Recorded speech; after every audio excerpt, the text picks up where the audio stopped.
भी ले लोगे? नहीं सर, ये गलत बात है। अरे भाई मोदी सर 2012 में आपके अकबरुद्दीन ओवैसी ने क्या स्टेटमेंट दिया वो भी पता है। अब मेरे को आप बताइए क्या आप लोग हिंदू मुसलमान नहीं कर रहे? चुनाव आ जाता है आप हिंदू मुसलमान पे आ जाते हैं, चुनाव आ जाता है आप जातिवाद पे आ जाते हैं, कैसे बात कर रहे हैं सर?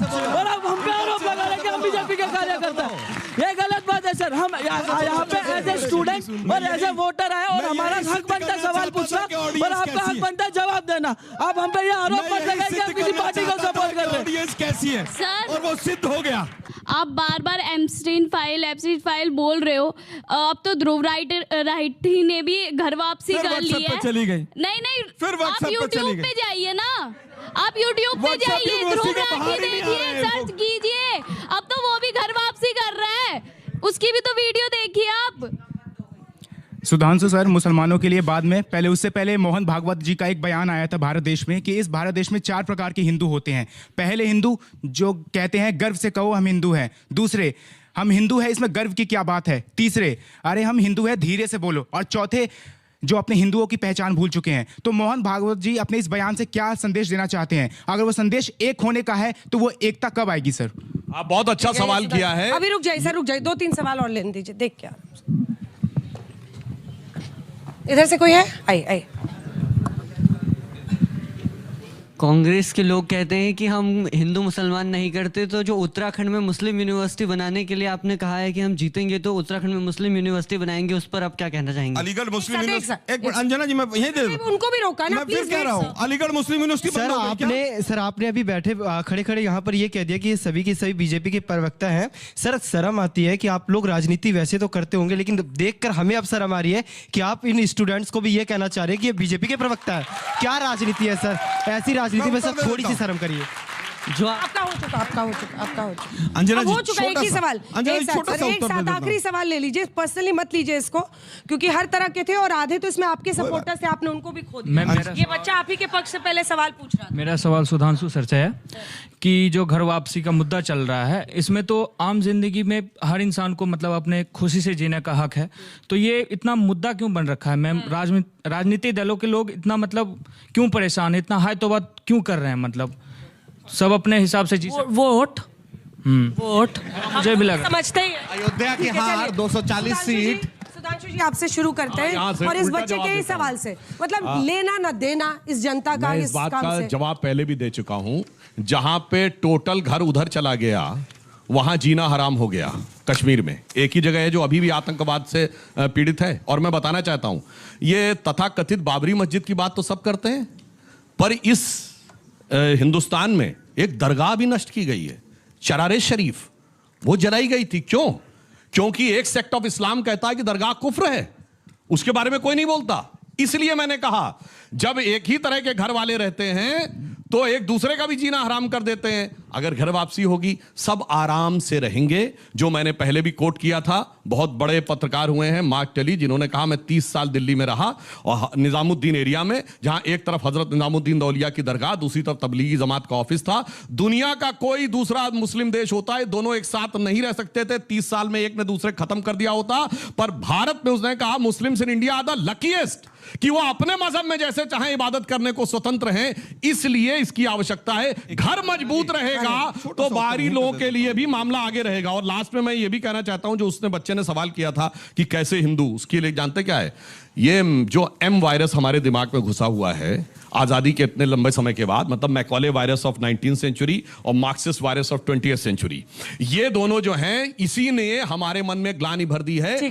13 दिन की सरकार में सुषमा स्वराज जी की स्पीच देखिएगा, उन्होंने बोला था कि इस दिल्ली में यह माहौल बना के रखा गया था, इस भारत में आप तब तक इंटेलेक्चुअल नहीं माने जा सकते लुटियन जोन में जब तक आप अपने भारतीय होने पर ग्लानि का अनुभव और हिंदू होने पर शर्म का अनुभव ना करें। अब जब से वो शर्म गर्व का अनुभव में बदलने लगा है, तब से बहुत से लोगों के नीचे की जमीन सरकने लगी। देखिए 12 साल से सरकार इनकी जमीन दूसरों की खिसक रही है, पता नहीं क्या कर रहे हैं। जमीन से वापस आता हूं भाई, शंकराचार्य से भी कागज मांग रहे हैं, तो कागज दिखाओ, कागज दिखाओ, कागज दिखाओ।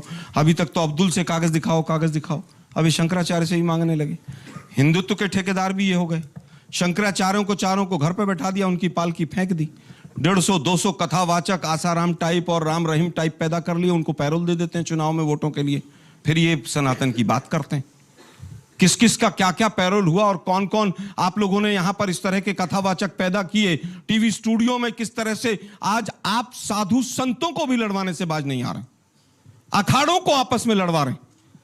उनको ऐसा कर दिया है कि वो उसके पक्ष में बोलेगा, वो उसके पक्ष में बोलेगा। अब पता नहीं योगी जी शायद किसी को शंकराचार्य बनवाने के लिए लगे हुए हैं, इसलिए लड़ाई हो रही है। अरे भाई आप लड़ क्यों रहे हैं आपस में? आपके आने के बाद तो साधु संत आपस में लड़ने लगे और आप सनातन की और तमाम चीजों की बात करते हैं। अभी कहते हैं कि हिंदू मुसलमान बड़े प्यार से रहता है हिंदुस्तान में। बिल्कुल रहता है भाई, लेकिन अरे सुनिए ना भाई, सुनिए ना, वहां फलाना था, वहां वो ये था। आपके पूरे संसद में आप एक सांसद जिता के नहीं भेज पाए, आप एक मिनिस्टर मुस्लिम नहीं बना पाए। आपके तमाम सांसद कहते हैं कि हमें मुसलमानों का वोट नहीं चाहिए।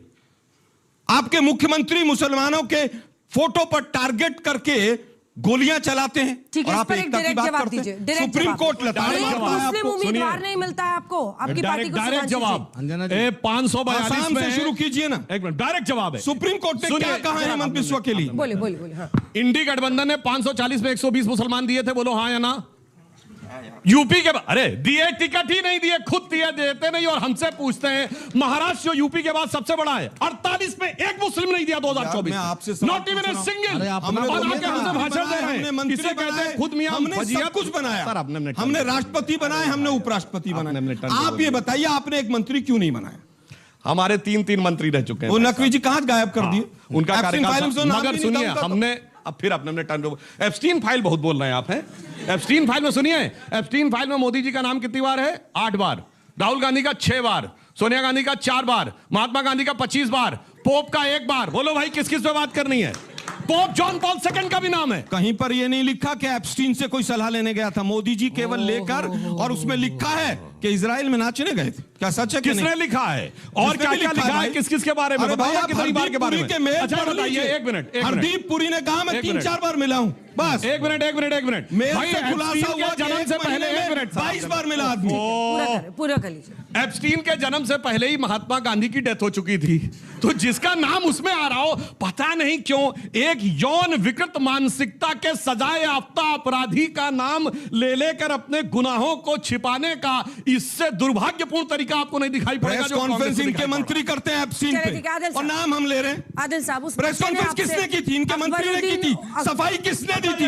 इनके मंत्री ने दी थी। एक मिनट, जब हरदीप पुरी जी थे, प्रधानमंत्री भी एक दिन सफाई देंगे, ध्यान रखिएगा। सुनिए, जब हरदीप पुरी जी ने जिस समय का उल्लेख किया उस समय वो क्या थे? कुछ भी नहीं थे। के परमानेंट मैं फिर कह रहा हूं, बिना कुछ हुए वो किस तरह से भारत सरकार के बिहार पर बात कर रहे थे। हरदीप पुरी कौन थे उस समय पर? 14 से 17 तक क्या हो गया भाई? आलोक जी आपको मेक इन इंडिया तमाम चीजों के लिए हरदीप पुरी को साइन किसने किया? मोदी जी ने साइन किया। चले जा रहे हैं। मैं सिर्फ ये कह रहा हूं, हरदीप पुरी जी का जिस समय का उल्लेख है, उस समय वो यूपीए सरकार में, संयुक्त राष्ट्र में भारत सरकार के स्थायी प्रतिनिधि थे। सरकार नहीं रही, बोल रहे हो यार आप। आदिल साहब 14 के बाद यूपीए सरकार कब रही है? वो अरे मैं उस जमाने की बात कर रहा हूं भाई। एप्स्टीन को 2008 में अकबरुद्दीन ओवैसी पर उस बच्चे ने एक प्रश्न पूछा था। जी, अकबर ओवैसी साहब पर जो प्रश्न पूछा था, कोर्ट से एक्विटल हो गया है, पता कर ले बराए मेहरबानी। और ये भी बता दे कि वही अकबर ओवैसी साहब जो शिवरात्रि पर 2 दिन जो तेलंगाना सरकार जो छुट्टी देती है, उन्हीं के नुमाइंदगी पे लाल दरवाजा मंदिर 10 करोड़ रुपया मिला, उन्हीं के नुमाइंदगी में 18,000 गरीब बच्चों को पढ़ाते हैं। ना हिंदू देखते हैं ना मुसलमान, जो गरीब है उसको पढ़ाते हैं, वही अकबर ओवैसी पढ़ाते हैं। जाकर पूछिए, कोरोना काल में सबसे ज्यादा अगर मदद किसी ने हिंदुस्तान में कोई एमएलए किया, उसी अकबर ओवैसी साहब ने किया है। हिंदू कॉलोनियों, मुस्लिम कॉलोनियों, सबको बराबर राशन बंटवाया, वही अकबर ओवैसी साहब ने। दारुसलाम में माथे पे टीका हो, टोपी हो, पगड़ी हो या क्रॉस हो, सबका इस्तकबाल है। और पहला दलित मेयर अगर किसी ने बनाया तो वही एमआईएम, वही अकबर ओवैसी ने। और अभी बीएमसी में घटक नेता विजय सर को बनाया, वही अकबर ओवैसी साहब ने। तो इसलिए बराए मेहरबानी जो कंफ्यूजन है उसको दूर कर लीजिए। हम इनकी तरह नहीं है, जिस तरह वरुण गांधी ने बोला था वो केस एक्विटल हो गया। हम इनकी तरह नहीं है कि जिन्ना के मजार पर फातिया पढ़ते हैं और नवाज शरीफ के बिन बुलाए बिरयानी खाते हैं। और इनका राष्ट्रीय अध्यक्ष बंगारू लक्ष्मण रक्षा दलाली किया था, पूरी दुनिया ने देखा है। हम इनकी तरह नहीं है। हम डंके की चोट पे हक बोलते हैं और इंशाल्लाह बोलते रहेंगे। हम आदम की औलाद है, ये भारत मेरी मिट्टी है, इसी मिट्टी पर सजदा करेंगे, इसी मिट्टी पे दफन होंगे।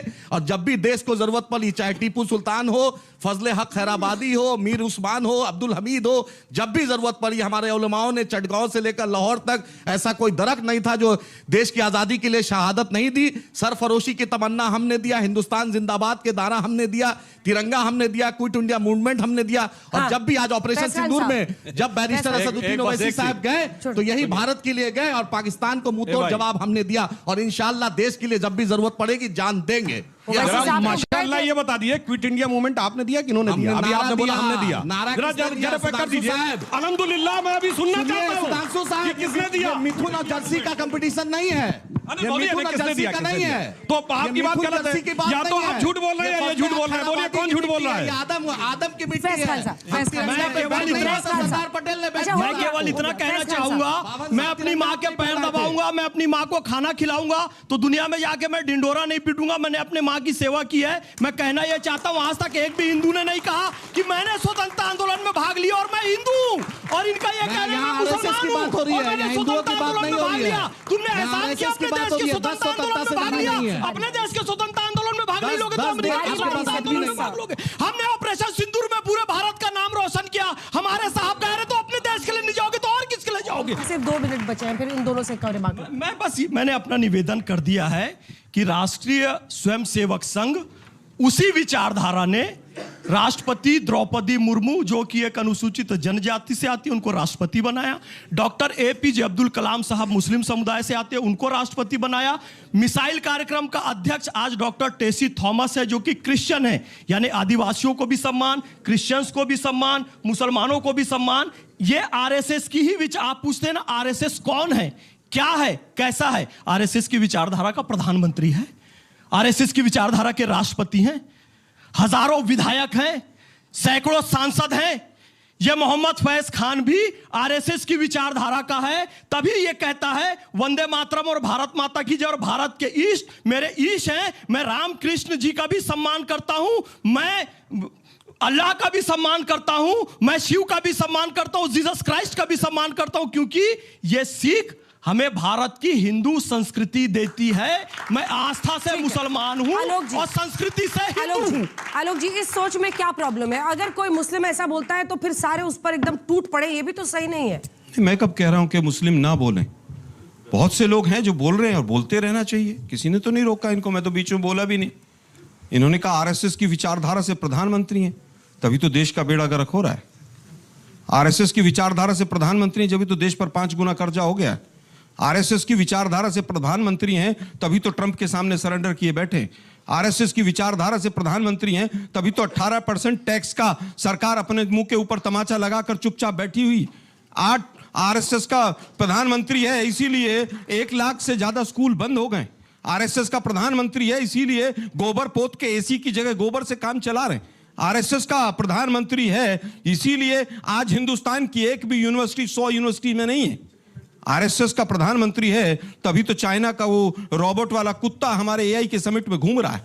चाइना जिस तरह से 10 से ज्यादा गुना जो है यहां पर अपना एक्सपोर्ट बढ़ा रहा है, क्योंकि चाइना पूरी तरह से उसके सामने नतमस्तक।